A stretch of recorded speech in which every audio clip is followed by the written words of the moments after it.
Steering छोड़ के अपना घरे आई। मेहरारू देखतिया नहीं रेखतिया, कहतिया कि काहे राजा जी भाई देखो थी तोहर दिन दशा बड़ा खराब हो जात हो। खैला पीला पर ध्यान ना देबा तो शरीर मैं बेकार हो जाई। मेहरारू एगो बात कलस का कहे, अरे नया नया गवाना के नया होठ लाली होठ चाट चाट।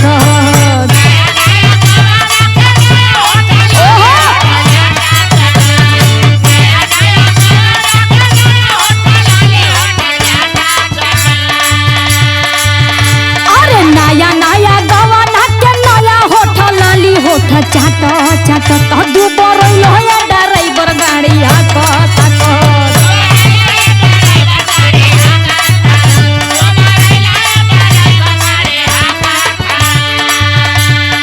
तब मर्दा कहता कि हे रानी जब भाई शरीरिया के रोज ना देबू आतर ई पतरे न होई। काहे मर्दा कि अंगना दलानी चाहे सूती खोरी हानी रानी लपक लपक।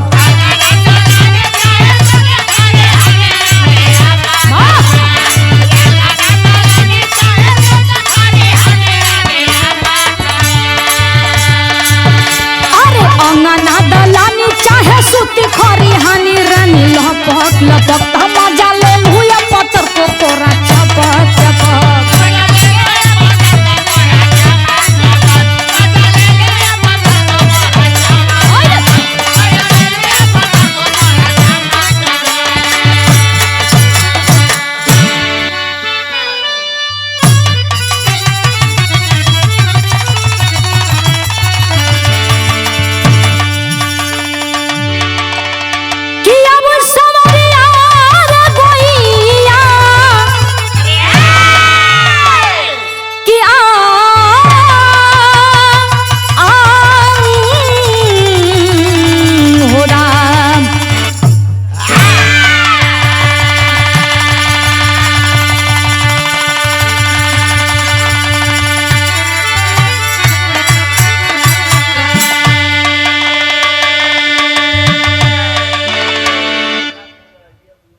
बाबूजी हम गायिका खुशी यादव डहरा खुर्द सैदपुर गाजीपुर की धरती से आप लोग के बीच में एक फिर बिरहा भेजत बानी जौन बिरहा आंसू एंटरटेनमेंट चैनल के माध्यम से जा रहल बा। जिस चैनल के मलिकार महोदय राम जन्म बड़े भैया है और यह रिकॉर्डिंग हरिओम स्टूडियो आजमगढ़ में हो रहल बा। जिस स्टूडियो के मलिकार महोदय परम आदरणीय हमारे बड़े भैया मुन्नू भैया के देख रेख में हो रहल बा। बड़ा ही दर्दनाक बिरहा बा भैया। आप लोग बिरहा सुनब तो आप लोग को दिल दहल जाई। हमारे कवि जी 4 लय भूमिका के अंदर भाव लिखत हन का।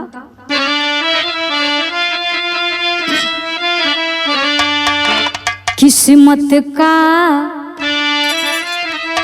खेला बिगड़ता अगर है गरीबों को मालिक बेवस कर रुलाया। पेट ऐसा अधम जो कि सब कुछ कराता, रोटी मिलती भूख को ही चुराया। दिल का अरमान दिल में दफन हो गया, सूखी रोटी किसी को और मेवा खिलाया। कभी श्याम लाल खुलती किस्मत चाबी, अमीरों की दुनिया अलग एक बसाया।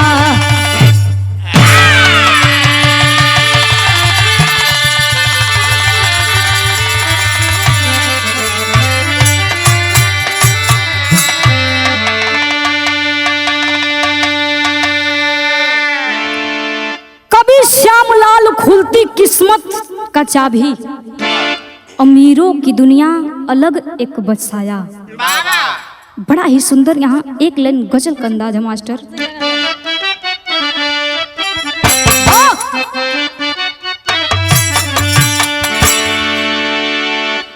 कि मेरे दर्द दिल की दवा क्या करोगे, मेरे दर्द दिल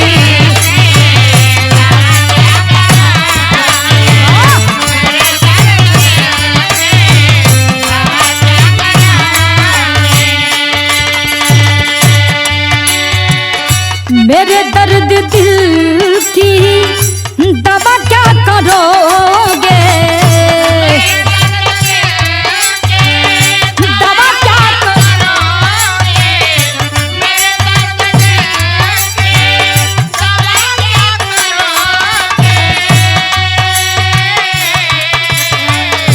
मेरे दर्द दिल की दवा क्या करोगे, बड़ी बेवफा हो वफा क्या करोगे, बड़ी बेवफा हो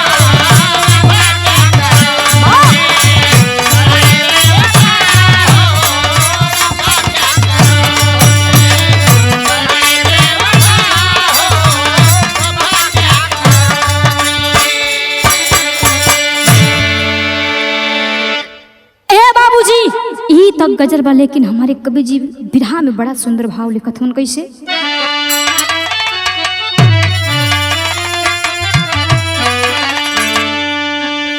गरीबों के आंसू बहा के क्या करोगे, गरीबों के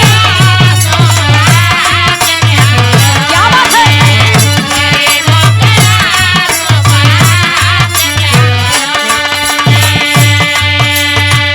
गरीबों के आंसू बहा के क्या करोगे,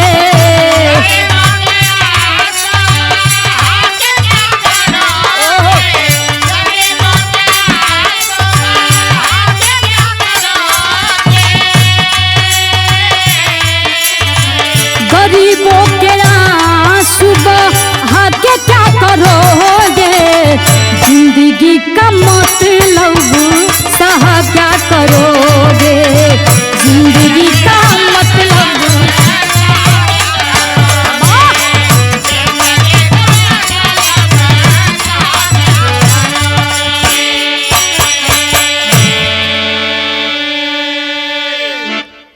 ए बाबूजी यही जैसे हमार कहानी शुरुआत हो गई बा। कहानी कैसन बा के कर बा आई आप लोग के बिरहा में सुने के मिली। नज्म का भाव लगल मास्टर।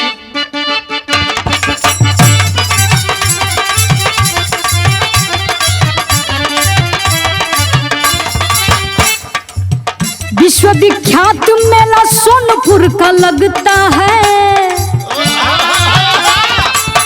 विश्वविख्यात मेला सोनपुर का लगता है, बिहार विकसित खुशी में दाम झूमता है।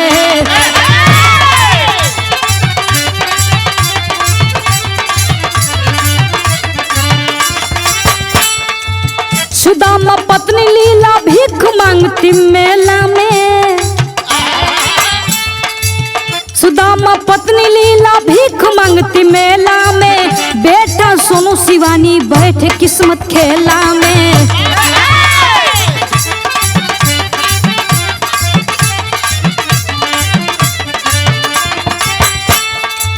हाथी छिघरने लगा दिल पे पहाड़ टूट गया, हाथी छिघरने लगा दिल पे पहाड़ टूट गया, मेला में भगदड़ हुआ बच्चों का साथ छूट गया।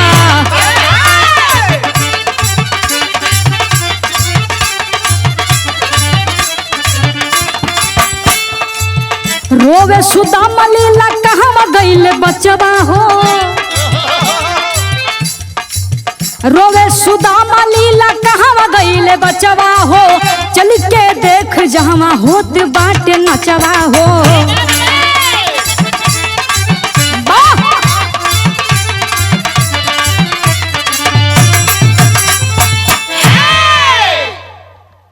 अच्छा बाबूजी बिरहा पत्नी गौर करी जा। ए भैया, भारत का सबसे बड़ा मेला वही सोनपुर में लगता है। वहाँ का मेला पूरे देश विदेश में विख्यात है बाबू। वहाँ पर छोटे से बड़े सब लोग जाते हैं मेला देखने। ए भैया, एक दिन सुदामा और लीला दोनों जन रोड पर भीख मांगत रहलन। उनके 2 बच्चा रहलन, जौने में एगो बेटा और एगो बिटिया रहली। बेटा का नाम बतावल गई सोनू और बिटिया का नाम बतावल गई शिवानी। लीला अपना पति देव से कथी कि सैया, यहाँ रोड पर तो भीख मांगते हैं, जा कुछ 2-4 रुपया पैसा मिली जात, लेकिन सोनपुर में मेला बड़ा बढ़िया लगत बा, चल के वही मेला में मांगल जी तो कुछ पैसा रुपया राशन इकट्ठा हो जाई तो हमन का कुछ दिन चली। सुदामा कहथुन ठीक बा, चल चला। ए भैया, सुदामा और लीला और दोनों बचवा छोटे छोटे रहलन, लेके चल देलन वही सोनपुर मेला में।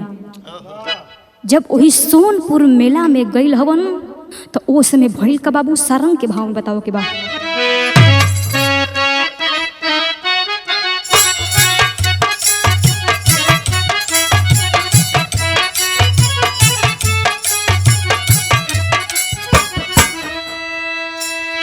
कि हाथी पागलाई गईले, लोग जान लेके भागे लगले, लोग जान लेके भागे लगले, होई गईले जिंदगी बेहाल जी।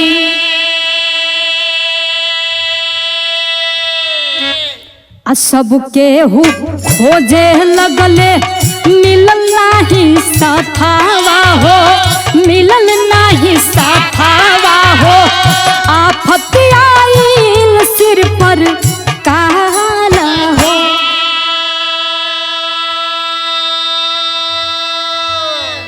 ए बाबू, सुदामा और लीला दोनों जानी और दूठे अपन बच्चा के लेके वही सोनपुर मेला में गईल हवन। मेला में गईल हवन बाबू, जे भेटा था हथवा जोड़ के मांगा था, केहू 1 रुपया देता, केहू 2 रुपया देता बाबू। ऐसे करत करत करत करत बहुत रुपया पैसा इकट्ठा हो गई। लेकिन अचानक देखा हो बाबू, वही मेलवा में बड़ी बड़ी हाथी रहली, हर प्रकार का मेला लगल रहल, नाच कूद डांस सब कुछ रहल। लेकिन एकाएक हाथी इतना हंगामा देख के पागल हो गईली, पगला गईली। जब भैया हाथी पगला जाली तो जनता हुआ जेकरे ऊपर पैर पड़ी उ तो घायल होखबे करी, नहीं तो भगवान के प्यारा हो जाई। वही मेला में बाबू हाथी का भगदड़ मच गई। हाथी लगली दौड़े, जितना जनता लोग पब्लिक वहाँ सोनपुर मेला में पहुँचल रहल एकदम परेशान हो गई। केहू इधर भागत बा, केहू उधर भागत बा बाबू। आ वही मेलवा में सुदामा, लीला और उनकर दोनों बच्चा भी रहल। वो दोनों बचवा के लेके भागत थी, अचानक दोनों बचवा का हथवा छूट गई। वही मेला में दोनों बच्चा हेरा गेलन। आ जब हेरा गेलन बाबू, इधर सुदामा लीला रोवत बिलखत होन। एक ठे बात कलन का बाबू, गीत लगत बा।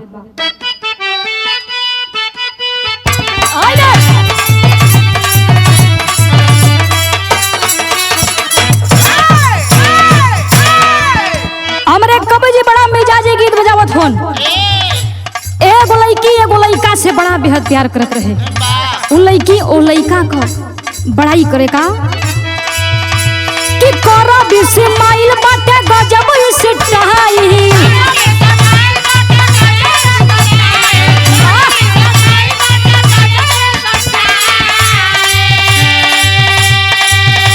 कि करो 20 माइल बाटे गजब स्टाइल।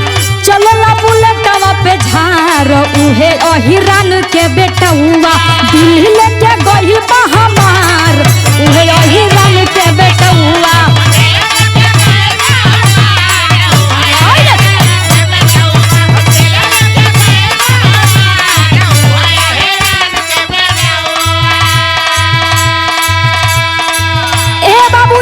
तरजबा। लेकिन भाव में वो दोनों लीला और पत्नी सोचत का हवन, सुदामा छटपटैले बचावा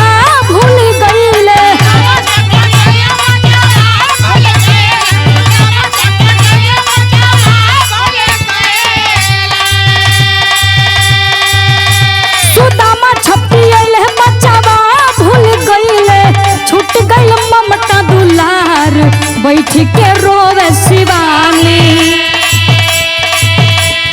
बैठ के रोवे शिवानी, कहवा भूले भैया हमार, बैठ के रोवे शिवानी।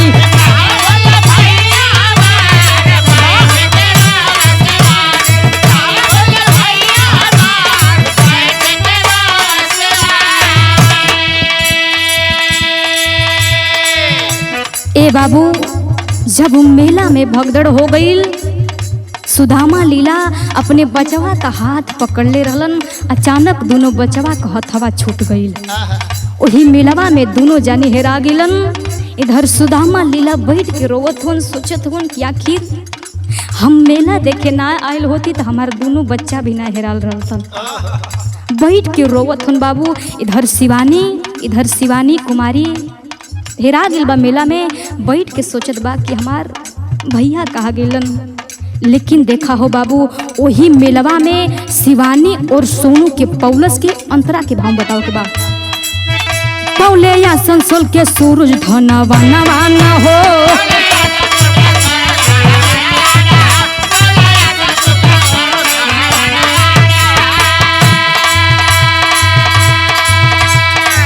नहीं रहले अब गोदी में लला नवाना हो।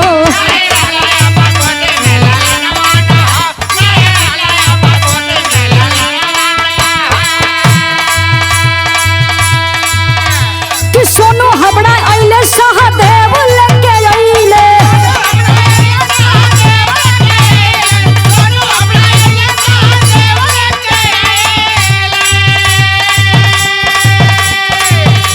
कि सोनू हबड़ा आइले सहदेव लेके आइले, खाई पी के भइले हो नहार। शिवानी बैठ के रोवे,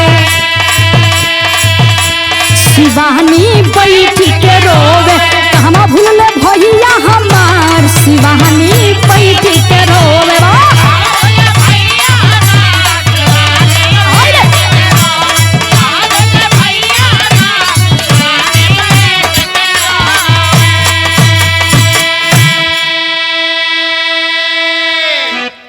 ए बाबू, दोनों जानी जब मेला में हेरा गेलन तो वही मेलवा में आसनसोल कर रहे वाला सूरज नाम का आदमी रहल, जौन की बहुत ही धनवान पैसा रुपया वाला रहल। वो सूरज शिवानी के अपने गोद में ले लेहलस और इधर सोनू के सहदेव ले लेहलस। ए बाबू इधर सोनू के लेके सहदेव अपना घरे गईलन। इधर आसनसोल कर रहे वाला सूरज शिवानी के अपना घरे लेके गईलन। जब घरे लेके गेलन बाबू तो इधर दोनों जन करत का हवन मास्टर गीत लगत बा।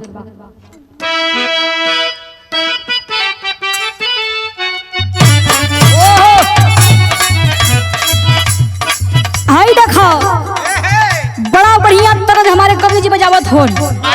आजकल मार्केट में तहलका मचोले बा। एक दुल्ही का नवे शादी भइल बा। शादी तो हो गई, लेकिन जब ससुरा गई तो अपन बलमुआ के बात अपना भौजी से कहे का, हम बानी 17 बलमुआ 23 साल के।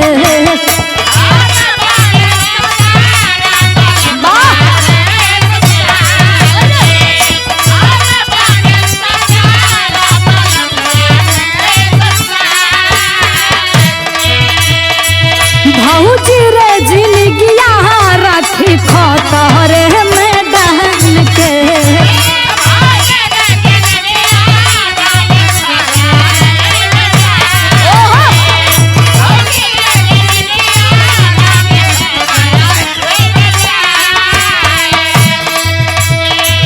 हम बानी 17 बलमुआ 23 साल के। भौजी रे जिंदगिया राखी खतरे में डाल के। केतना होई निमन ई सुतइबे नु करी। अरे केतना होई निमन ई सुतइबे नु करी।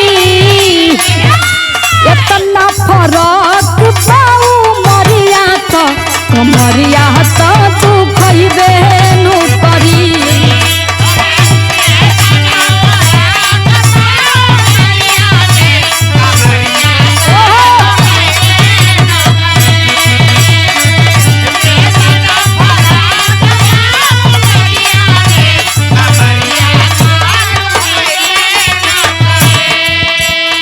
लेकिन ए बाबू इधर देखा, शिवानी जकरे घरे गइल बा वहां करत का बा, पढ़े शिवानी लगली ध्यान रहे काम के।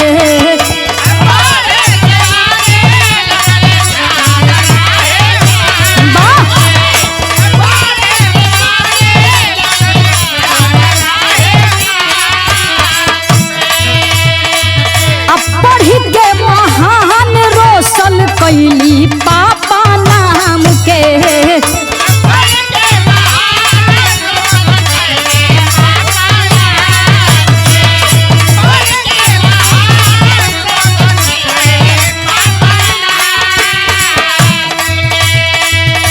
शिक्षा में डूबी पास होइबे उ करी, शिक्षा में डूबी पास होइबे उ करी,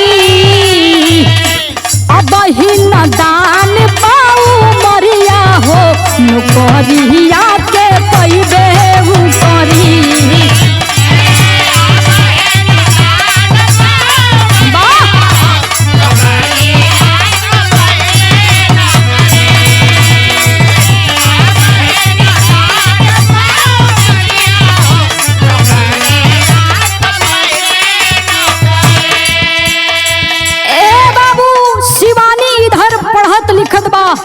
मेहनत कई के, मेहनत के बल पर अपन सिर्फ पढ़ाई में ध्यान लगौले बा और का करे, दौड़े शिवानी ओही ग्राउंड में आइली,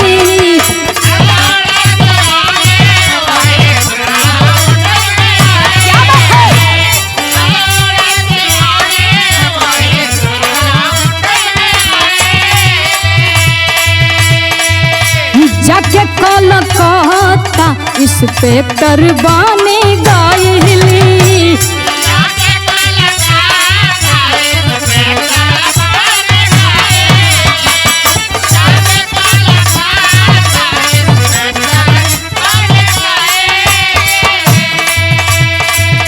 सूरज पापा खुशी मनैबे उ करी, सूरज पापा खुशी मनैबे उ करी, अब ही न दान पाऊ मरिया हो नौकरिया के पैबे नु करी।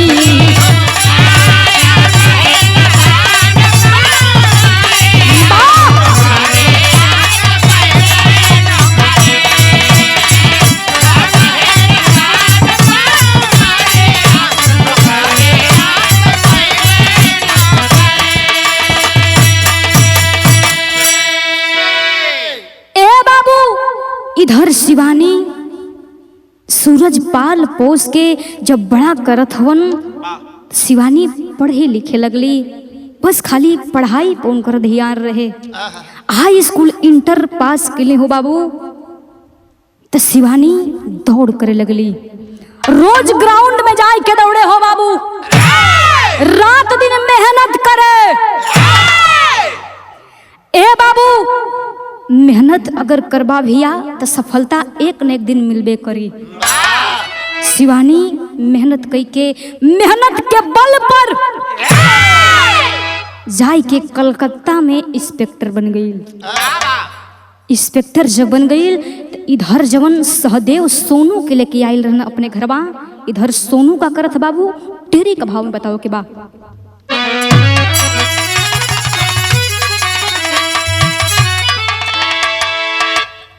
भाई का दुश्मन राखी बन गया, जिगर अब रो दिया तब बहन बनी बैसाखी, अरे बैसाखी।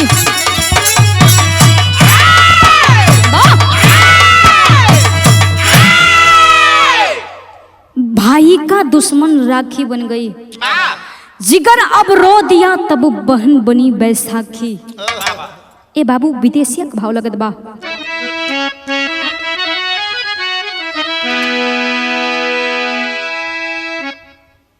पाली पोसी सहदेवा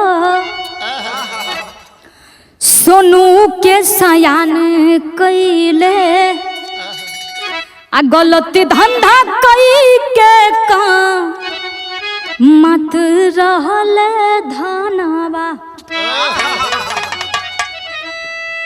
कि चरसय फिम गाजा लड़की को हेरा फेरी करे आ सोना गाछी कोठावा पर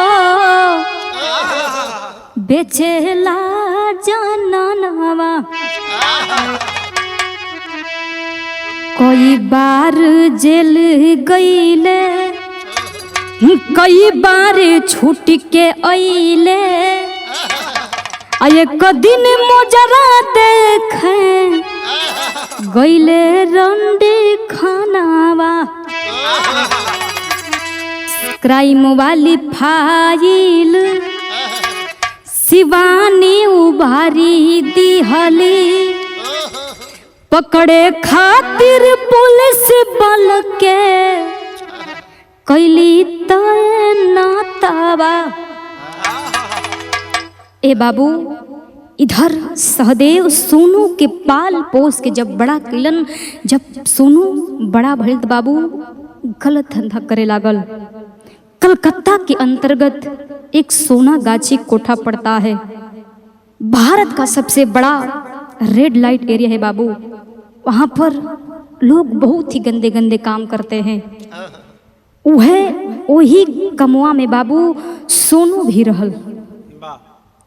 ए बाबू सोनू कहीं से लड़की उठाकर उस सोना गाछी कोठा पर बेचता था। एक दिन शिवानी इंस्पेक्टर सारी बात समझ गईली। जब सारी बात समझ गईली तो सोनू के पकड़े खातिर एक ठे प्लान बनावत थी। का मास्टर गीत लगत बा।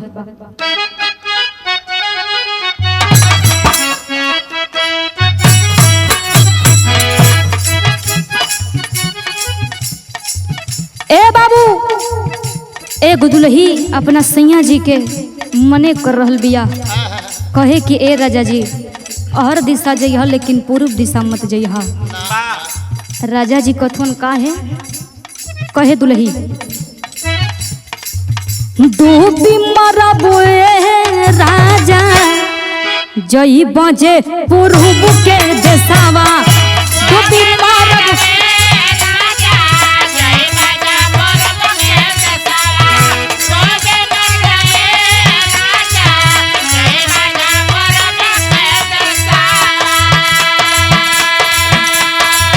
वही पूर्व देशवा में बस बंगलिनिया रामा।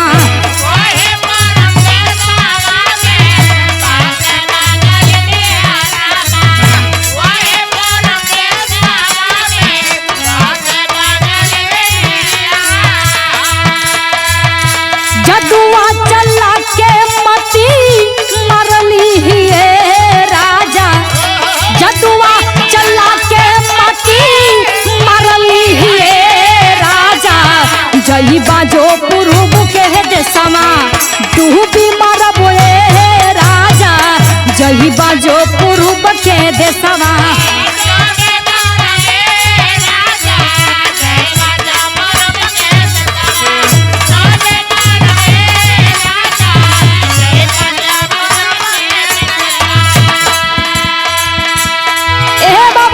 शिवानी कौन भेष बना के जाती वही सोना गाछी कोठा पर। शिवानी इंस्पेक्टर गईली सोना गाछी कोठा वहां पे।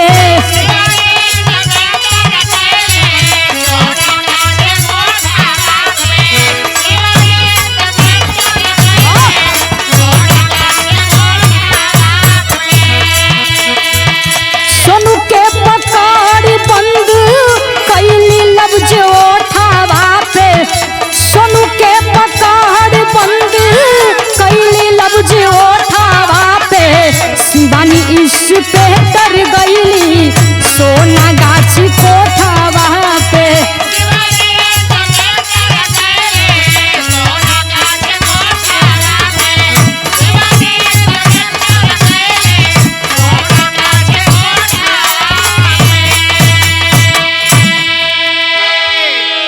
ए बाबू इधर जवन सोना गाछी कोठा पर जवन लड़की रहत रहली वही का कपड़ा पहन के वो शिवानी सोनू के पकड़े खातिर सोना गाछी कोठा पर गई है।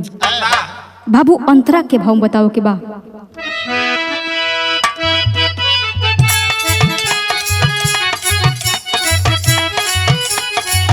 पकड़े खातिर सोना गाछी गईली शिवानी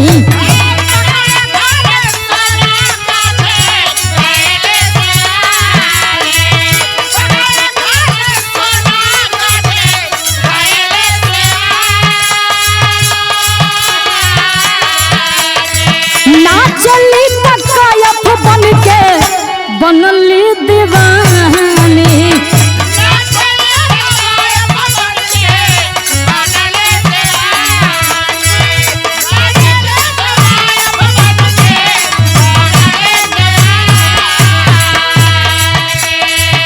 दारू पी के भूत सोनू गाजा धैले मुठावा पे दारू पी के भूत सोनू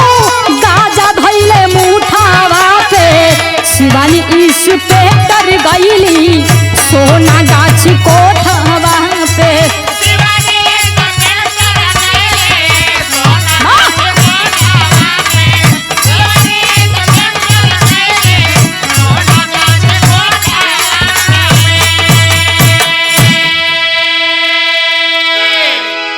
ए बाबू इधर शिवानी सोना गाछी कोठा पर तब पहुंच गल ही। कपड़ा जवन लड़की वैश्या पहले रहली उन्हीं का कपड़ा ई शिवानी पहन के अपन वही मन नाचे कूदे लगली। इधर सोनू दारू पी के आइल तो शिवानी ओके भर अखबार पकड़ लेली आ पकड़ के चारों तरफ अपन फोर्स तैयार कैले रहली। तब तक इस सोनू बतिया के जान गईल आ जब बतिया के जान गईल तो सोनू करत का ह गीत लगत बाबू।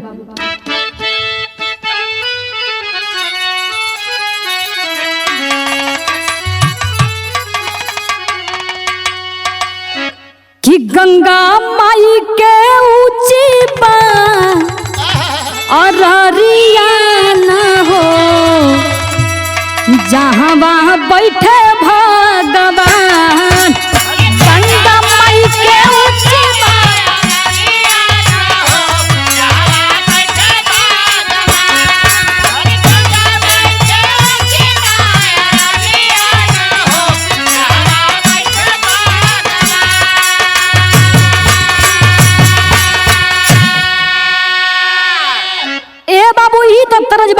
लेकिन बिरहा में फर्ज बतावल गई।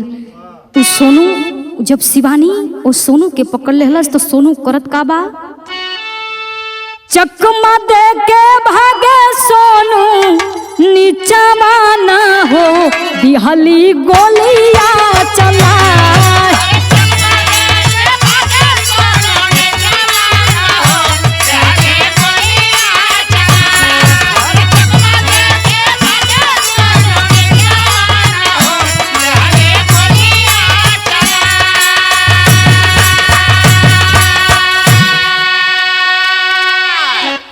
जनली ना शिवानी भाई बाटे अपराधी आ क्राइम करे खातिर खाली रहेला यादी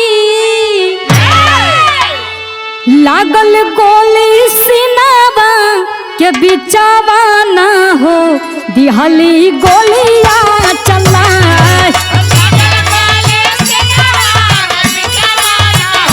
दिहली गोलियां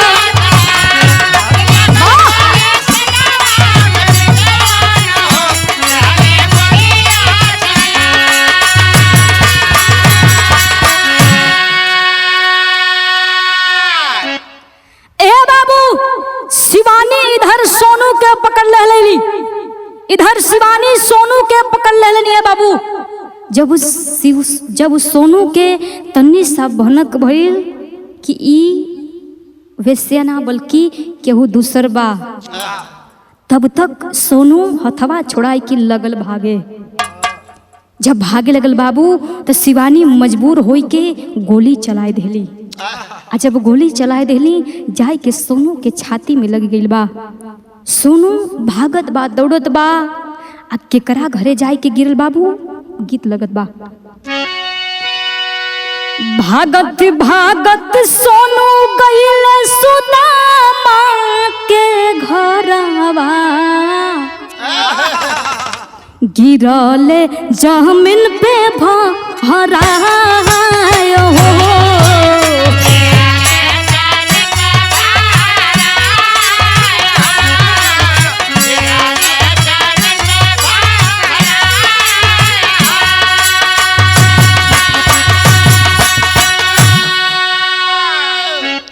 दौड़ी के सुदामा उठाइली हले गोदिया दिहले हॉस्पिटल पहुँचायो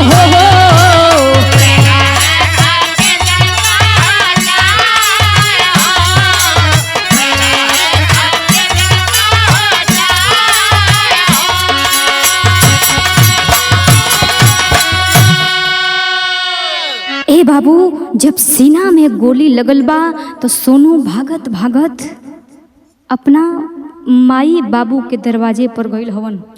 भैया कहानी पर गौर करी जा। ओकर माई बाबू जवन मेला में दोनों बच्चा हेराइल रहलन तो माई बाबू सोचलन अब तो दोनों बच्चा हेराई गइलन, अब यहाँ का करल जी, चलल जा कलकत्ता। वही जो सुदामा और लीला कलकत्ता में रहत रहलन। आ जब गोली सीना में लगल बा तो सोनू भागत भागत वही सुदामा और लीला के दरवाजे पर गिर गई। जाय के दौड़ के सुदामा गोदी में उठावत होन, तब तक इधर शिवानी पुलिस इंस्पेक्टर उसके घर पहुंच जाती है। पूछते कि क्या तुम्हारा बच्चा है? सुदामा कहत बा कि ना साहब हमारा लड़का ना बा। ए बाबू सोनू को हॉस्पिटल भेजवाया जाता है, सोनू का इलाज चल रहा है। जब सोनू ठीक भइल इधर आल्हा के भाव लगत मास्टर।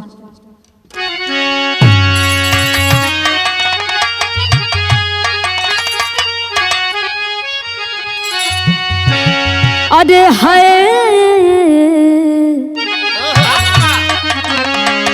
सोनपुर में यही बच्चा,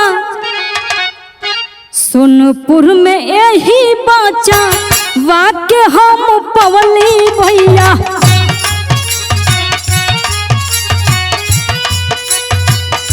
खाई पी के बचावा भइला होना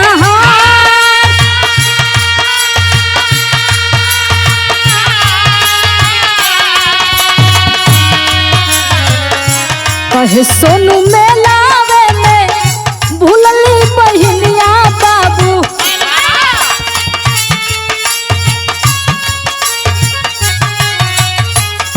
हॉस्पिटल में जब गई हवन तो इंस्पेक्टर साहब पूछत यानी शिवानी पूछत ही कि ये तुम्हारा बच्चा है?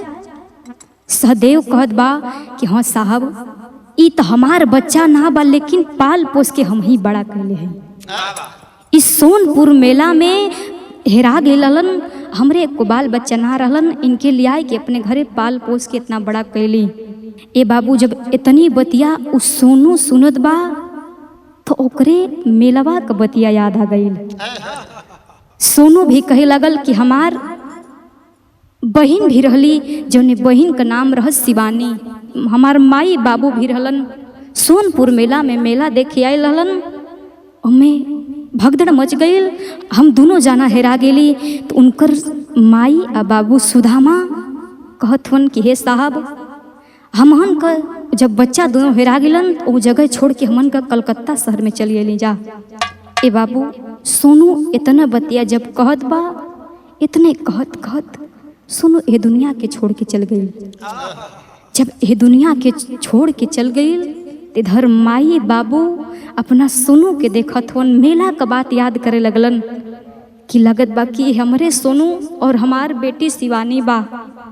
जब आगे सोनू का लाश देखत है, दोनों माई बाबू देख के वही जे तुरंत मर गईलन। तीनों जानी एह दुनिया के छोड़ के चल गईलन। इधर शिवानी रो रहल बिया। आप कहे का खड़ी का भाव बताओ के बा।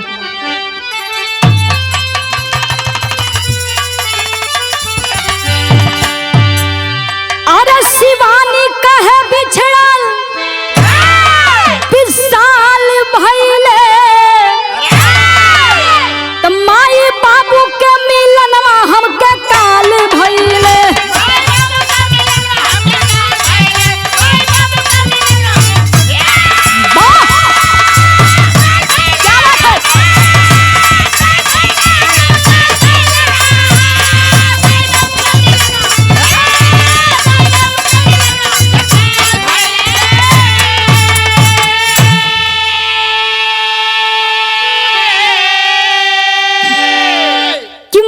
बाबू भाई लाश तीनों जरवली आई अपने हाथवा से अपने भाई के मिटावली। क्या बात है।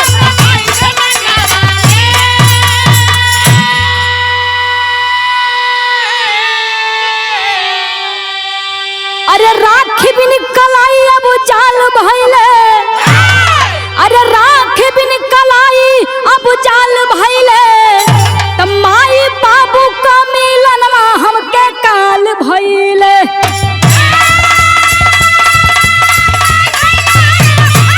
जिया बहादुर जिया शेरवा।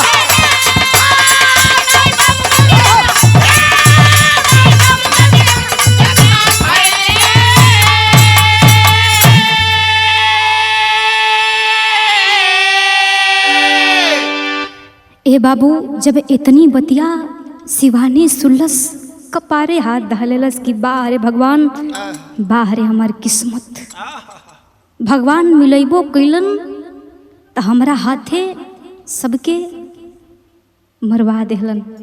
बाहरे भगवान। ए बाबू शिवानी तीनों लाश के जरा देहली। तीनों लाश के जब जरा देहली बाबू तो यही जैसे हमार कहानी समाप्त होत बा। गुरु घराना का परिचय बा।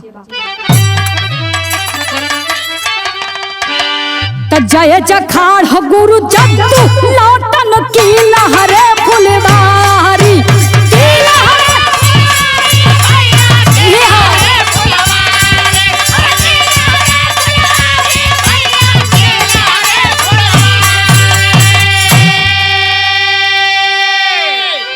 स्वर्ग बसे श्री नारायण रामनाथ डॉक्टर गौतम की तैयारी। भाई का दुश्मन राखी बन गई। अरे भैया भाई का दुश्मन राखी बन गई। श्यामलाल खुशी यादव के तहिने दुर्गा माई हो भाई।